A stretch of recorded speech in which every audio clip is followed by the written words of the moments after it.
Kumusta mga brad?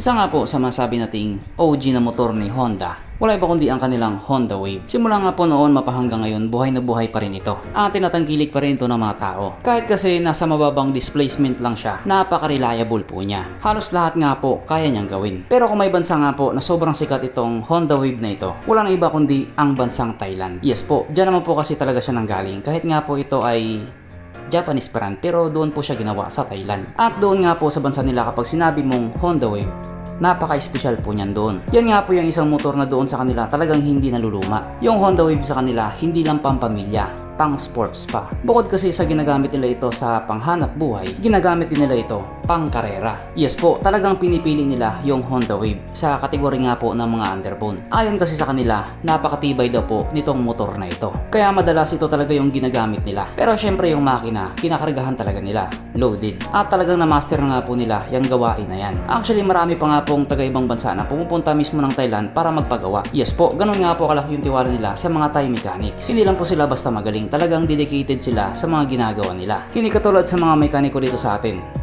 Hindi ko naman nila lahat pero karamihan talaga kupal. Imbis maayos yung motor mo, mas lalo pang nasira.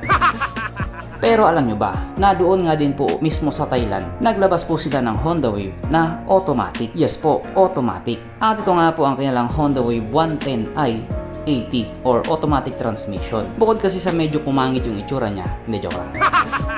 I mean, bukod kasi sa nag-iba ng kaunti yung itsura niya, nag-iba na rin yung mekanismo niya. Katulad kasi sa mga scooter, naka-CVT na rin po ito. Pero naka-chain drive pa din naman po siya. May kadena pa rin siya. Parang katulad doon sa ibang mga scooter, katulad sa Kinko KRV, di kadena siya pero may CVT. At ganito nga po yung itsura ng CVT niya. Hindi rin katulad sa ibang mga scooter na medyo may distansya ng kaunti. Etong sa kanya halos magkadikit na parang awkward nga pong tignan. At para sa akin lang, hindi talaga siya bumagay. Nakasanayan na rin kasi natin na yung mga scooter or yung mga automatic may floorboard or yung tinatawag nga po nilang gulay board, kargahan ng Red Horse. At alam naman din po natin na mas mababa yung maintenance ng dekadena or yung manual nga po kung ikukumpara sa mga automatic. Kaya dito nga po sa motor na ito, itsurang manual pero automatic, yung gumawa nito may saltik.